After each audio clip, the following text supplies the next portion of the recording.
সংবিধানের আইন যদি কোরআনের আইন হয় তাহলে তো সমান সমান হয়ে গেল। তাহলে দেশের আইনের মধ্যে সমস্যা নাই, কারণ দেশের আইন আর কোরআনের আইন কি এক। কিন্তু সংবিধানের আইনটা যদি কোরআনের সাথে সাংঘর্ষিক হয় তাহলে গিয়ে আমাদের গন্ডগোল সৃষ্টি হয়। এখন যদি সংবিধান মানি তাহলে কোরআনের আইন মানা হয় না। আপনি বলতে পারবেন না যে আমি দুটাই মানি, কোরআনে যা আছে এবং সংবিধানে যা আছে এই দুটাই মানি বলা যাবে বলেন? দুইজন ব্যক্তি যদি দাবি করে আমি তার পিতা, আরেকজন ব্যক্তি এসে বলতেছে না আমি তার পিতা, এখন যে দাঁড়ায় আছে সে বলতেছে আপনারা ঝগড়া করেন না, আপনিও আমার বাবা আপনিও আমার বাবা, এটা কি সম্ভব? তাহলে একজনের বৈধ পুত্র আরেকজনের অবৈধ পুত্র যারা সন্তান, তাহলে এক সন্তান যখন দুই বাবা হতে পারে না, একজন মানুষ দুইটা সংবিধান মানতে পারে।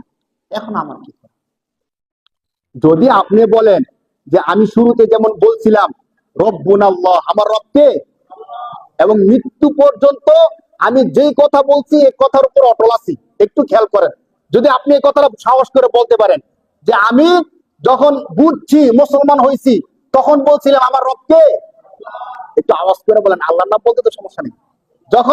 যখন বুঝছি যে আমি মুসলমান তখন আমি বলছিলাম আমার রবকে, এবং মৃত্যু পর্যন্ত আমি ঘোষণা দিচ্ছি আমার রবকে।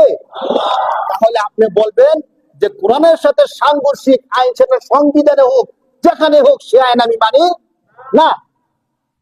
তাহলে আমার ইমানটা আছে এবং মৃত্যু পর্যন্ত আপনি ইমান নিয়ে যেতে পারবেন এবং জান্নাত পাবেন।